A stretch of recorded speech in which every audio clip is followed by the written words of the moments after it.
우리는 로마서를 함께 살펴보고 있습니다.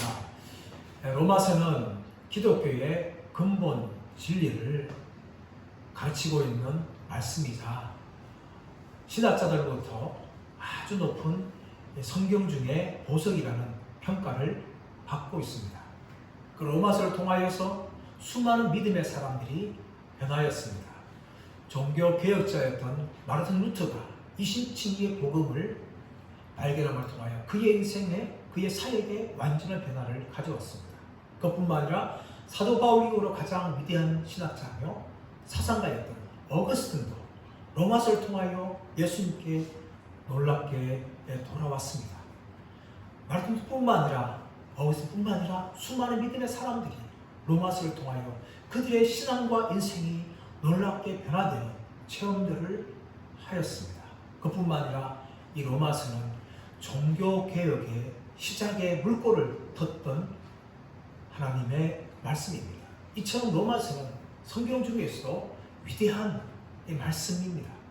이 로마서는 크게 세 부분으로 나누어집니다. 서론, 본론, 결론입니다. 서론은 로마서 1장 1절부터 1장 17절까지 사도 바울이 로마 교회 성도를 향하여서 인사를 하면서 또한 자신의 로마 방문 계획을 밝히고 또 16절, 17절에서는 로마서의 주제를 사도 바울이 기록을 합니다. 그리고 1장 18절부터 15장 13절까지는 로마서의 본론입니다. 1장 18절부터 11절까지는 기독교의 구원의 교리에 대해서 사도 바울이 증거합니다. 그리고 12장부터 로마서 15장 13절까지는 그러면 우리 그리스도인들은 어떻게 살아야 되는지에 대해서 사도 바울이 말합니다. 이렇게 지난주까지 우리는 본론의 말씀을 함께 살펴보았습니다. 오늘의 말씀은 이제 사도 바울이 로마서를 맺고 있는 결론 부분에 해당을 합니다. 사도 바울이 결론을 맺으면서 아주 신중하게 또 아주 담대하게 자신의 말을 전하고 있습니다. 먼저 14절 말씀 보시면 사도 바울이 아주 신중하게 로마 교인들에게 말하고 있는 부분을 발견할 수가 있습니다. 14절 말씀을 보겠습니다. 14절 시작. 내 형제들아 너희가 스스로 선함이 가득하고 모든 지식이 차서 너희 서로 권하는 자임을 나도 확신한다. 사도 바울이 로마서의 결론을 맺으면서 아주 신중하게 또 한편으로는 담대하게 이야기합니다. 먼저 14절에서는 이렇게 신중하게 로마서의 결론을 시작을 합니다. 왜 이렇게 사도 바울이 이렇게 신중하게 로마 교회를 향하여서 편지를 마무리하고 있을까요? 그 이유는 무엇인가 하면 사실 사도 바울은 이 로마서를 통하여서 로마 교인들에게 기독교의 근본 진리를 가르쳤습니다. 그리고 어떻게 살아야 되는지, 그리스도인들은 어떻게 살아야 되는지에도 말했습니다. 더 나아가서는 로마 교회 안에서 믿음이 강한 자와 믿음이 약한 자 사이에 있었던 분쟁과 갈등에 대해서 서로 비판하지 말고 서로 용납해야 된다. 그렇게 사도 바울이 말을 하였습니다. 그런데 이것이 사도 바울이 말한 것은 어쩌면 로마 교회 편에서 사도 바울을 향하여서 이것은 주제를 본 것이 아니냐라고 생각할 수 있었기 때문에 사도 바울이 신중하게 말하고 있는 겁니다. 왜 그렇습니까? 사도 바울은 로마 교회를 세우지도 않았습니다. 또 지금까지 로마 교회 성도들을 얼굴도 한 번도 본 적도 없고 그들과 만나서 대화한 적도 없었습니다. 전혀 친분이 없었습니다. 그러므로 얼마든지 로마 교회들은 사도 바울을 향하여서 아무리 사도지만 너무한 거 아니냐 하면서 생각할 수 있기 때문에 사도 바울은 신중하게 자신의 결론을 그렇게 시작합니다. 14절에서는 내 형제들아 라고 부릅니다. 자신과 전혀 상관없는 로마 교회지만 자신이 세운 교회도 아니지만 그러나 사도 바울은 로마 교회 성도를 향하여서 내 형제들아, 나의 형제들아 그렇게 다정하게 그들을 하면서 같은 믿음 안에 있는 사람들이라고 이야기합니다. 그리고 더 나아가서 그들을 향하여 칭찬을 말하죠. 14절 말씀 보시면 너희가 스스로 성함이 가득하고 모든 지식이 차서 너희 서로 권하는 자임을 나도 확신하노라. 여러분 이것은 로마 교회 성도들 향하여서 아첨이나 아부의 말이 아닙니다. 이것은 사실 그대로 그들을 인정하고 칭찬하는 이미 사도 바울은 로마서 1장 8절에서 로마 교회 성도를 향하여서 칭찬을 하였습니다. 그 칭찬이 무엇입니까? 내가 예수 그리스도를 말미암아 너희 모든 사람에 관하여 하나님께 감사함은 너희 믿음이 온 세상에 전파함이라. 내가 예수 그리스도를 말미암아 너희에 관하여 내 하나님께 감사함은 너희 믿음이 온 세상에 전파되었다. 그만큼 로마 교회 성도들은 믿음 있는 사람이라는 것을 이미 서론에서 사도 바울이 인정을 하였습니다. 그러므로 15장 14절 말씀은 로마 교회 성도를 향한 아침의 말이 아니라 그들의 믿음을 그대로 다 인정하고 있는 거예요. 그들 안에 스스로 성함이 가득하고 또 모든 지식이 찾고 그리고 서로 번뇌한 자들이라는 것을 사도 바울이 말합니다. 그런데도 불구하고 사도 바울은 이미 언론에서 담대하게 기독교의 근본 교리를 말하면서 이렇게 살아야 된다 라고 사도 바울은 가르친 것입니다. 거기에 대해서 사도 바울이 왜 자신이 그렇게 담대하게 가르쳤는지 15절 말씀 말합니다. 15절 말씀 읽어볼까요? 시작. 그러나 내가 너희로 다시 생각나게 하려고 하나님께서 내게 주신 은혜로 말미암아 더욱 담대히 대량 너희에게 썼노니. 내가 너희로 다시 생각나게 하게. 무엇을 생각나게 한다는 걸까요? 사도 바울이 말했던 그 기독교의 근본 진리들을 너희들이 알고 있다는 것을 사도 바울이 로마서를 통하여 그 근본 진리들을 다시금 생각나게 하려고 담대하게 기록을 했다라고 이야기합니다. 그뿐만 아니라 사도 바울은 충분히 자신에게 그럴 자격이 있다라고 이야기하죠. 15절 말씀 보시면 하나님께서 내게 주신 은혜로 말미암아, 하나님께서 내게 주신 은혜로 말미암아. 사도가 어떤 사도였습니까? 이방인의 사도였어요. 그러므로 자신은 하나님의 은혜로 말미암아 이방인 사도가 되었기 때문에 자신은 로마 교인을 향하여 담대하게 말할 수 있다 라고 사도 바울이 담대하게 15절의 결론을 그렇게 시작을 합니다. 이렇게 사도 바울은 아주 신중하면서 또 아주 담대하게 로마서의 결론을 시작하면서 자신의 사역에 대한 브리핑을 하고 있습니다. 첫 번째 사도 바울은 어떻게 말하고 있는가 하면 자신의 사역은 바로 제사장적 사역이었다 라는 것을 사도 바울이 말합니다. 우리 16절 말씀을 보겠습니다. 16절 시작. 이 은혜는 곧 나로 이방인을 위하여 그리스도 예수의 일꾼이 되어 하나님의 복음의 제사장 직분을 하게 하사 이방인을 제물로 드리는 것이 성령 안에서 거룩하게 되어 받으실 만하게 하려 하시니라. 16절 말씀 보시면 이 은혜가 뭡니까? 자신을 말미암아 이방인을 위하여 그리스도 예수의 일꾼이 되게 한 것이 바로 하나님의 은혜였다라고 이야기합니다. 사도 바울은 16절에서도 은혜를 강조하지만 15절에서도 은혜를 강조했습니다. 다시 15절 말씀 보시면 하나님께서 내게 주신 은혜로 말미암아, 하나님께서 자신에게 주신 은혜로 말미암아. 이것이 사도 바울이 자신이 그리스도 예수의 일꾼이 되었고 사도가 되었다는 이유였습니다. 그 이유가 무엇입니까? 하나님의 은혜가 자신에게 임한 거예요. 과거에 사도 바울은요, 이 하나님의 은혜를 알지 못하였습니다. 그리고 그것을 알지 못한 데 그렇게 살아갔습니다. 사도 바울은 고린도전서 15장 9절 10절에 이렇게 말하고 있습니다. 나는 사도 중에 가진 작은 자라. 나는 하나님의 교회를 박해하였으므로 사도라 칭함받기를 감당하지 못할 자니라. 그러나 내가 나된 것은 하나님의 은혜로 된 것이니 내게 주신 그의 은혜가 헛되지 아니하여 내가 모든 사도보다 더 많이 수고하였으나 내가 한 것이 오직 나와 함께 하신 하나님의 은혜로다 라고 말하고 있습니다. 사도 바울은 자신에게 임한 그 놀라운 사건들이 다 하나님의 은혜다. 나의 나된 것은 다 하나님의 은혜다 라고 사도 바울이 이렇게 하나님의 은혜를 강조하고 있는 것입니다. 사랑하는 여러분, 우리도 이 사도 바울처럼 우리에게 임한 하나님의 은혜를 아는 자들이 되기를 축복합니다. 시간이 갈수록 우리는 이 하나님의 은혜를 잊어버릴 때가 많아요. 내가 받은 구원의 은혜, 나에게 주신 직분의 은혜, 내가 살아갈 때 채우신 모든 은혜들, 이 모든 것들을 순간순간 잊어버리면서 시간이 지나가면 갈수록 또 직분을 가지면 갈수록 또 교회에 바쁠수록 우리가 이 하나님의 은혜에 대해서 정말 잊어버리고 살아갈 때가 얼마나 많은지 모릅니다. 그러므로 우리 매일매일 나에게 임한 하나님의 은혜를 묵상을 해야 돼요.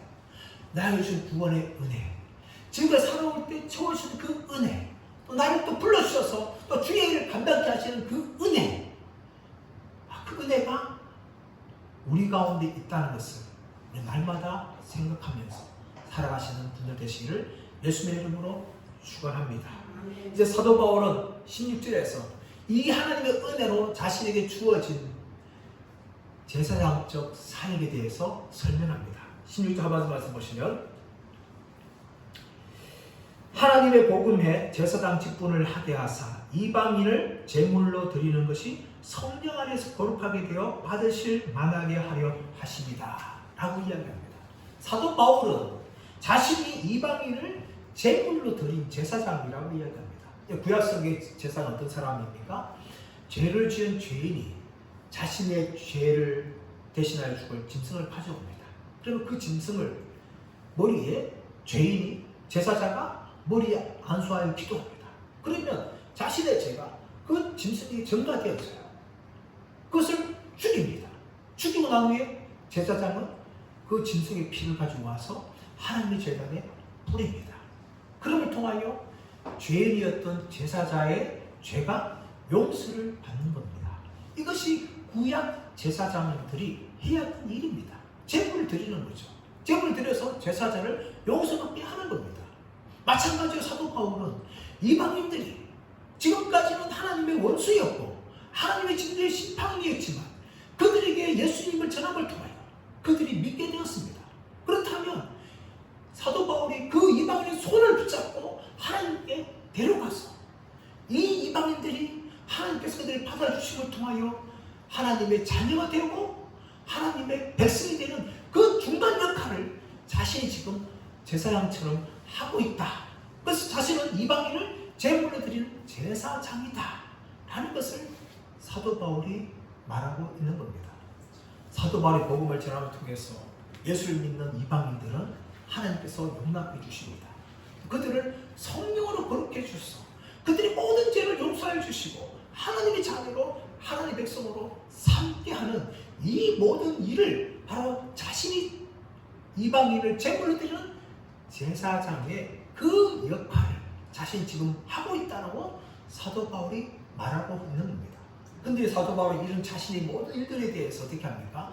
굉장히 영광스럽게 자신을 자랑합니다. 17절 말씀 보시면 그러므로 내가 그리스도 예수 안에서 하나님 일에 대하여 자랑하는 것이 있거니와 내가 그리스도 예수 안에서 하나님의 일에 대하여 자랑하는 것이 있거니와 사도 바울은 자랑하고 있는 거예요. 이 자랑은요 인간적이고 교만한 자랑이 결코 아닙니다. 우리는 다 인간적이고 교만한 자랑을 하고 살아갑니다. 나도 조금만 있으면. 근데 사도 바울의 이런 자랑은요 결코 인간적이고 교만한 자랑이 아니라는 거예요. 다시 잘 보시면 17절 말씀 보시면 내가 그리스도 예수 안에서 하나님의 일에 대하여 자랑한다. 자신을 자랑한 것이 아니라 자신이 그리스도 예수 안에서 감당했던 그 이방인의 제사장 사역 그것에 대해서 자신이 자랑한다 라고 이야기합니다. 18절 말씀 봐보시면 그리스도께서 이방인들을 순종하게 하기 위하여 나를 통하여 역사하신 것 외에는 내가 감히 말하지 아니하노라 라고 이야기합니다. 무엇을 말한다는 거예요? 그리스도께서 이방인들을 순종하기 위하여 자신을 통하여 역사하신 것만 사도 바울이 자랑한다는 거예요. 그리고 사도 바울의 자랑은요 단지 인간적이고 교만한 자랑이 결코 아니라는 겁니다. 과거의 사도 바울은 예수님 믿기 전에 자기 자랑에 능했던 사람이었어요. 빌립보서 3장 4절 6절 말씀 보시면 이렇게 이야기합니다. 그러나 나도 육체를 신뢰할 만하며 만일 누구든지 다른 이가 육체를 신뢰할 것이 있는 줄로 생각하면 나는 또 그러하리니 나는 8일 만에 할례를 받고 이스라엘 족속이요 베냐민 지파요 히브리인 중에 히브리인이요 율법으로는 바리새인이요 열심으로는 교회를 박해하고 율법으로는 흠이 없는 자다. 그렇게 사도 바울이 자신에 대해서 이야기하는 거예요. 자신은 유대인 중에 유대인이고 히브리인 중에 히브리인이고 바리새인 중에 바리새인이라는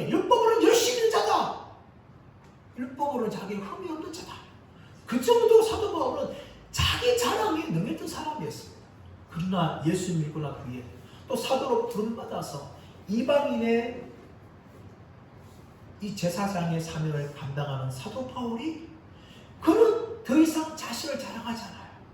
무엇을 자랑합니까? 예수스 안에서 자신이 감당했던 하나님의 일에 대해서 자랑하고 예수님께서 자신을 통하여 역사하신 그것에 대해서만 사도 바울이 자랑하는 이런 사람으로 사도 바울은 변화되었습니다. 비록 이방인을 제물로 드리는 그 사역을 감당했더라도 결국 사도 바울은 자신을 자랑하는 것이 아니라 자신이 감당했던 그 사역에 대해서만 사도 바울이 자랑하고 있는 것입니다. 이런 사도 바울과 달리 우리는 어떻습니까? 우리는 살아가면서 얼마나 이 자기 자랑을 하고 있는지 모릅니다. 내가 나온 대학교 학벌, 내가 가지고 있는 재산, 내가 가진 사회적인 지위와 명예, 나의 건강, 나의 집안, 내가 가지고 있는 직분, 이 모든 것도 다 뭡니까? 다 내 자랑, 내 자랑. 어른들 세 명 모이면 모든 사람들 다 자식 자랑, 자식 자랑, 또 자기 집안 자랑, 끊임없는 자기 자랑이 우리들의 모습입니다. 그러나 사도 바울은 이런 우리들과 달리 무엇만 자랑합니까? 오직 예수님만 자랑합니다. 자신에게 임한 하나님의 은혜만 자랑합니다. 그리고 그 은혜를 통하여서 자신이 했던 그 사역만 사도 바울은 자랑하고 있는 것입니다. 사랑하는 여러분, 우리의 자랑은 무엇입니까? 바로 예수 그리스도가 되길 축복합니다. 또 예수님께서 우리를 구원하여 주시고 하나님의 성을 삼아주신 그 은혜만 자랑하기를 원합니다. 또한 그 은혜 때문에 내가 감당해서 내가 충성하는 그것이 하나님 앞에 멸류관 되어서 생각하면서 그것만 자랑하면서 우리가 길을 달려가는 저와 여러분 되시기를 예수님의 이름으로 축원합니다. 두 번째 사도 바울의 사역은 바로 능력 있는 사역이었습니다. 우리 18절 말씀 다시 한번 보겠습니다. 18절 시작. 그리스도께서 이방인들을 순종하게 하기 위하여 나를 통하여 역사하신 것 외에는 내가 감히 말하기 아니하노라. 그 일은 말과 행위로. 사도 바울은 그리스도께서 이방인들을 순종하게 하기 위하여 자신이 쓰임 받았어요. 그러므로 사도 바울은 이방인의 사도로서 예수님을 위하여 이방인들이 순종하는 데 쓰임 받았는데, 근데 이것들이요, 이 사도 바울이 결코 자신이 행한 것이 아니라는 것을 이미 고백하였습니다. 예수님께서 자신을 통하여 역사하신 것이다, 그렇게 이야기합니다. 그래도 불구하고 사도 바울은 이 모든 일을 위하여서 엄청나게 헌신했던 사람입니다. 18절 하반절 말씀 보시면 말과 행위로 라고 이야기합니다. 사도 바울은 말로 예수님을 전했던 사람이었습니다. 사도 바울은 오직 주 예수 그리스도만 하나님의 아들이며 메시아다 라고 사도 바울은 간 곳곳마다 예수님을 증거하였어요. 이 사도 바울의 사역이었습니다. 유대인들과 교류하면서 유대인들에게 예수님을 전하였습니다. 또한 에베소에 가서 복음을 전합니다. 그 에베소 머물면서 2년 동안 두란노 서원에서 하나님 나라에 대해서 강론을 합니다. 사도 바울은 가는 곳곳마다 자신의 말로 예수가 그리스도라는 것을 끊임없이 사도 바울은 증거하였습니다. 여러분, 이것이 전도입니다. 전도는 무엇을 하는 겁니까? 전도는 말로 하는 거예요. 말로. 사도 바울은 자신의 말로 예수가 그리스도라는 것을 구약 성경을 통하여서 설명을 통하여 유대인들에게 전하였고 또 이방인들에게 전하였어요. 특별히 아테네에 가서는 철학자들과도 사도 바울은 말로써 예수 그리스도를 전하였어요. 전도리처럼 말로 하는 겁니다. 그렇다면 우리도 얼마든지 사도 바울처럼 전도할 수 있습니다. 예수님께서 하나님의 아들이시며 죄인인 우리들을 위해서 이 땅에 오셨다가 십자가 죽으시고 부활하심을 통하여 우리의 모든 죄를 용서하셨다. 그러므로 당신이 예수를 믿으면 당신도 구원받고 제사받고 하나님의 자녀가 될 수 있다. 영원한 천국 들어갈 수 있다 하면서 우리는 말로써 전할 수가 있어요. 전도 은사가 없어도 나는 못합니다. 아닙니다, 여러분. 전도 은사가 없어도 우리는 복음에 대해서 알고 있고 내게 임한 하나님의 은혜에 대해서 알고 있어요. 그렇다면 얼마든지 나의 입술로 예수를 증거할 수 있고 하나님 나에게 베푸신 그 구원의 간증에 대해서 얼마든지 말할 수가 있는 거예요.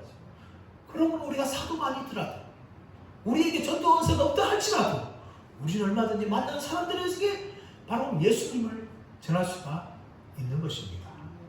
핑계하지 마십시오. 얼마든지 우리 삶에서 사도 바울처럼 말로써 전할 수 있는 거예요. 그뿐만 아니라 사도 바울은 행위로서 복음을 전하였습니다. 자신의 두 발로 전 세계를 돌아다니면서 전하여 때로는 방위 위험과 강들 위험과 바다의 위험과 도적대의 위험, 또 동족 유대인들부터 받는 위험들, 이 모든 걸 다 감수하면서 자신은 복음을 전하였고 또 어떤 지에 가서는 자비랑으로 자신은 평생 동안 그렇게 복음을 전하였습니다. 이 사도 바울의 행위였어요. 마찬가지로 여러분, 우리는 입술로만 예수님을 전하는 것이 아닙니다. 우리의 삶과 행동으로도 예수를 전해야 돼요. 말로는 예수를 믿는다 이야기하면서, 내가 교회의 직분자를 이야기하면서 우리의 삶과 행위가 전혀 우리의 신앙과 반대되는 것이라면 그것은 복음을 가리는 거예요. 우리가 예수 믿는 사람이란 세상의 빛과 소금의 짠맛을 내야 돼요. 우리 행위는 삶이 있어야 됩니다. 그런데 불신자들이 우리가 믿는 예수가 진짜구나, 나도 저 사람 예수 믿어야 되겠다 하는 순간 도전을 받게 되어지는 것입니다. 사람 여러분, 복음은 우리가 말로도 전해야 되지만 복음은 행위로도 전하는 것입니다. 이것이 사도 바울의 사도의 역할이었습니다. 그뿐만 아니라 사도 바울은 19절 말씀 보시면 표적과 기사로 성령의 능력으로 복음을 전하였다라고 말합니다. 19절 말씀 보겠습니다. 표적과 기사의 능력으로 성령의 능력으로 이루어졌으며, 표적과 기사는 사실은 같은 말이에요. 이것은 다른 기적의 다른 표현들인데, 기적을 통하여서 예수님께서 메시아다라는 것이 드러나는 것이 바로 표적이라는 거예요. 세메이로 표적이라는 거죠. 이 표적과 기사는 다 기적의 다른 표현들에 불과합니다. 근데 사도 바울은 복음을 전할 때에 하나님이 함께 하시고 참 많은 기적들이 일어났는데 그 모든 것이 뭡니까? 성령의 능력이었다라고 이야기합니다. 사도행전 19장 12절 말씀 가보시면 하나님의 손이 사도 바울과 함께 하시니까 사도 바울이 몸에 있던 앞치마나 손수건을 사람들이 가져다가 병자에게 얹으니까 병이 떠나가고 또 악기가 떠나가는 그런 놀라운 일이 일어났습니다. 이것이 사도 바울의 능력이었어요. 이런 모든 표적과 기사는 사도 바울이 사도였다는 것을 보여주는 것입니다. 근데 여러분, 이런 표적과 기사는요, 오늘날에도 여전히 하나님께서 필요하시면 행하십니다. 하나님께서 복음을 증거되는 그 현장 속에서 선교사를 통하여서 귀신들이 떠나가고 안전병이를 걷고 병들이 고침받는 일들이 지금도 선교 현장에 끊임없이 일어나고 있는 것입니다. 하나님은 살아계셔서 지금도 그렇게 역사하십니다. 그뿐만 아니라 우리의 삶 가운데서 하나님 여전히 행하시고 계세요.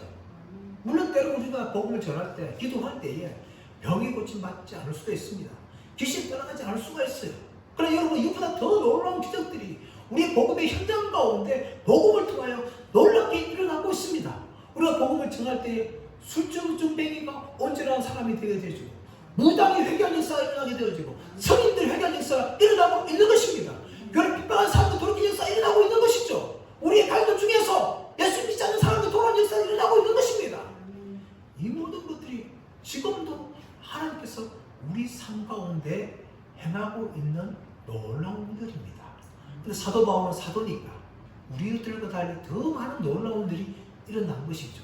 그럼 사도 바울은 고린도서 2장 3절 4절에서 내가 너희 중에 그할 때에 내가 심히 연약하고 떨었다 말하면서 사도 바울은 내 말과 내 전도함은 설득력 있는 지혜의 말로 하지 아니하고 오직 성령의 능력과 나타남으로 하였다라고 고백을 합니다.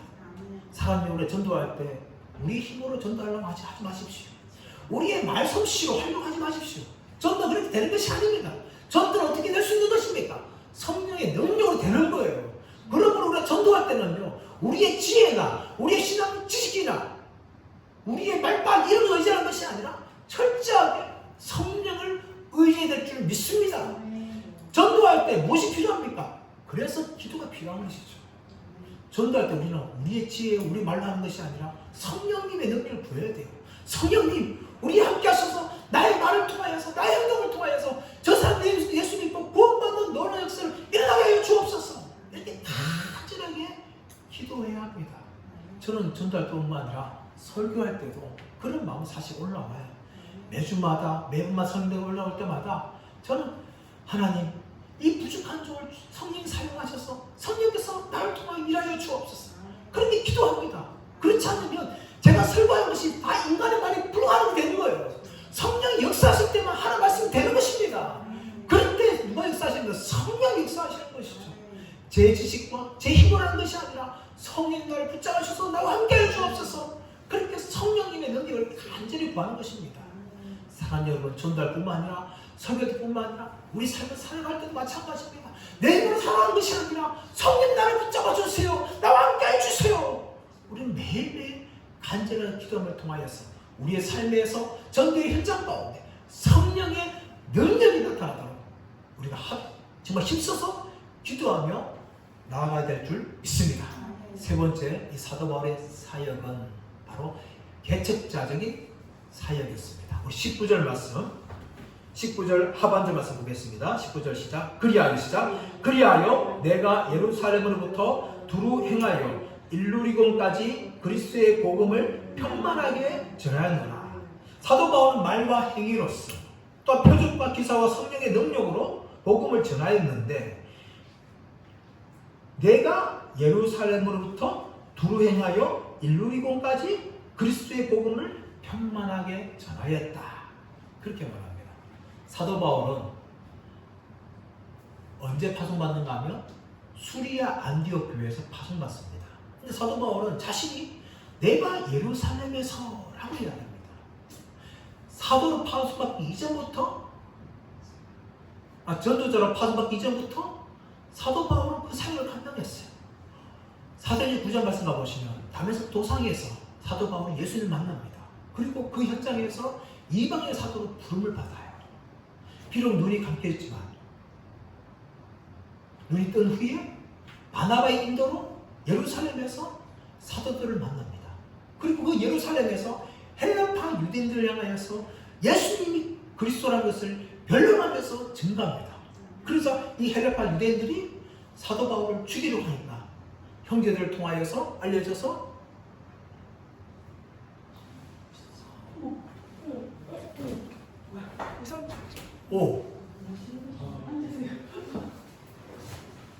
사도 바울이 예루살렘에서 헬라파 유대인들에게 그렇게 복음을 전가하였습니다. 그러자 유대인들 미움을 받아서 형제들이 알게 되어지고 다소로 사도 바울을 보냈던 것입니다. 그러면 사도 바울은 예루살렘에 올라가서 예수님의 복음을 그렇게 전가하였습니다. 그러고 난 후에 수리아 안디옥 교회에서 바나바와 함께 선교사로 세워져서 그 파송을 받게 되어지는데, 이때부터 사도 바울의 사역이 이루어집니다. 사도 바울은 1차, 2차, 3차에 걸쳐서 선교 여행을 하게 되어지는데, 아나티아 지역을 포함하여서 그리스까지 무려 2만 킬로미터를, 때로는 노새를 탔지만 대부분은 걸어서 그렇게 가서 복음을 전가합니다. 그리고 2만 킬로미터를 무려 10년 동안 걸어 다녔어요. 2만 킬로미터가 얼마나 대단한가 하면 지구의 둘레가 4만 27킬로미터입니다. 그런데 사도 바울은 10년 동안 자신의 발로 걸어서 지구의 절반을 걸어 다니면서 복음을 그렇게 전하였습니다. 이 사도 바울의 사역이었어요. 출발은 수리아 안디옥 교회에서 출발하여서 서쪽으로 가게 되어집니다. 에게해를 지나서 마게도냐를 머물다가 또 마게도냐에서 내려와서 아가야 지방으로 내려갑니다. 남쪽 내려가죠. 또 남쪽 아가야 지방에서 다시금 에게해를 건너서 동쪽인 에베소 땅에 들어가게 되어지고, 그 에베소 다시금 수리아 안디옥으로 돌아오는, 이것이 1차, 2차, 3차에 걸쳐서 이 놀랍게 사도 바울이 복음을 전하는데, 사도 바울은 자신이 예루살렘에서 일루리곤까지 복음을 전하였다고 이야기합니다. 인류리군 성경에 사실 나오지 않아요. 그러나 얼마든지 우리 추측이 가능한 게 무엇인가 하면 사도 바울이 수리안독에서 서쪽으로 갔을 때에 마게도냐 지방에서 에그나티안 길을 따라서 데살로니가에 갑니다. 데살로니가 서쪽에 있는 것이 뭔가 하면 인류리군이에요. 얼마든지 사도 바울은 성경에 기록하지 않았지만 오늘 고백처럼 자신이 인류리군까지 복음을 증거하였다는 것을 우리 얼마든지 받아들일 수가 있는 거예요. 근데 사도 바울이 이렇게 1차, 2차, 3차에 걸쳐서 복음을 증거하였지만 모든 지역을 다 들는 것이 결코 아니었습니다. 어떻게 복음을 증거했는가 하면 거점 전도를 했다는 것이죠. 부산에 가면 부산의 제일 중요한 도시에 가서 복음을 전하고, 대구에 가면 대구의 제일 중요한 도시에 복음을 증거합니다. 그러면 그 복음 증거를 통해서 사람들이 믿게 되어지죠. 그 사람들이 또다시 그 지방에 흩어져서 사도 바울의 복음을 전도를 통하여서 그 이웃 지역까지 다 예수 믿는 이런 놀라운 일들이 일어났다는 것을 사도 바울이 지금 말하고 있는 것입니다. 그런데 사도 바울은 이렇게 복음을 증거함에 있어서 사도의 원칙이 있었어요. 그것이 무엇인가 하면 남의 터 위에는 자기가 복음을 증거하지 않겠다 말하는 것입니다. 20절 와서 볼까요? 20절. 또 내가 그리스도의 이름을 부르는 곳에는 복음을 전하지 않기를 힘썼노니 이는 남의 터 위에 건축하지 아니하려 함이라. 사도 바울은 그리스도의 이름이 부르는 곳에는 복음을 증거하지 않겠다. 그렇게 사도 바울은 말하고 있습니다. 사도 바울은 그래서 지금까지 자신이 로마 교회를 가지 않았던 이유를 간접적으로 이야기합니다. 왜냐하면 이미 로마 교회는 다른 사람 교회에서 세워진 교회였고 복음을 받았던 교회였어요. 그러면 사도 바울은 굳이 로마 교회를 빨리 갈 필요가 없는 것이었습니다. 아직까지 복음을 받지 못한 수많은 지역이 있기 때문에 그 지역을 향해 사도 바울이 나가서 복음을 증거하기에도 시간이 부족했기 때문에 로마 교회 방문을 지금까지 멈추었다는 거예요. 그래서 사도 바울은 자신이 이렇게 남의 터 위에 복음을 증거하겠다라고 이야기합니다. 고린도서 3장 6절 와서 가보시면 사도 바울이 이렇게 이야기합니다. 나는 심었고 아볼로는 물을 주었을 때 그리스도께서는 자라게 하셨다라고 이야기합니다. 사도 바울의 사역이 무엇입니까? 바로 심는 사역이야. 복음을 심는 사역이 바로 사도 바울의 사역이었습니다. 그러고 난 후에 이 고린도 교회가 세워지니까 사도 바울이 떠나면서 누구한테 전달해 주는가 하면 위대한 성경학자인 아볼로에게 교회를 넘겨주셔서 목회를 하게 합니다. 왜 그렇습니까? 사도 바울은 목사가 아니라 선교사였기 때문입니다. 복음 전도자였기 때문입니다. 그러면 사도 바울은 복음이 전해서 교회가 세워지고 더 이상 머물 필요가 없는 것이죠. 목사가 와서 목회할 수 있도록 인수인계를 하고 다시는 또다시 복음을 전하러 길을 떠났던 것이었습니다.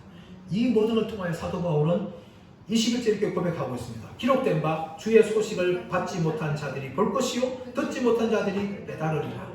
이것이 무엇입니까? 이사야 52장 15절 말씀이신데 바로 예수님을 통하여서 메시아를 통하여서 이방인들이 복음을 듣게 되고 놀랍게 되어진다는 그것을 인용하면서 자신의 사역이 무엇인가 하면 아직까지 예수님을 알지 못한 사람들이 찾아가서 예수님을 믿는 그 사역을 자신이 감당하는 사람이라고, 자신은 개척자라고 그렇게 사도 바울이 고백을 하고 있는 것입니다. 이제 말씀의 결론을 맺기로 원합니다. 사도 바울은 자신에게 임한 하나님의 은혜를 고백을 하였습니다. 그리스도께서 내게 주신 은혜, 또 네 은혜라고 말하면서 자신의 인생 가운데 하나님의 은혜가 얼마나 놀랍게 임했는지를 사도 바울은 이 로마서의 결론을 시작하면서 고백을 하고 있습니다. 사랑하는 여러분, 우리 인생의 후반에, 우리 인생의 마지막 순간에 아직 고백할 것이 무엇입니까? 바로 하나님의 은혜가 나에게 임하여서 내가 구원받았고 하나님의 백성이 되었다. 내가 지금까지 살아오게 된 것은 다 하나님의 은혜였다. 이 부족한 자가 이렇게 쓰임받게 된 것은 다 하나님의 은혜였다. 라는 것이 바로 저와 여러분의 고백이 되기를 축복합니다. 또 사도 바울처럼 아직까지 예수님을 알지 못한 사람들이 가서 복음을 증거하는 이 제사장의 사역을 감당하는 저와 여러분 되시기를 축복합니다. 더 나아가서 여러분, 나의 힘으로 살아가는 것이 아니라 성령님의 능력을 철저하게 의지하며 살아가기를 원합니다. 복음을 전도할 뿐만 아니라 설교할 때 뿐만 아니라 우리의 삶을 살아갈 때에 무엇을 감당할 때에도 내 힘과 내 지혜가 하는 것이 아니라 철저하게 성령님의 능력을 구하면서 그 성령님을 의지하며 살아가는 분들 되시기를 간절히 바랍니다. 그리고 더 나아가서 사도 바울처럼 우리의 힘을 다하여서 끝까지 예수님을 전하고 예수님을 높이는 이 사역을 감당함을 통하여 지치지 않고 열정적으로 살아가시는 저와 여러분 되시기를 예수님의 이름으로 축원합니다.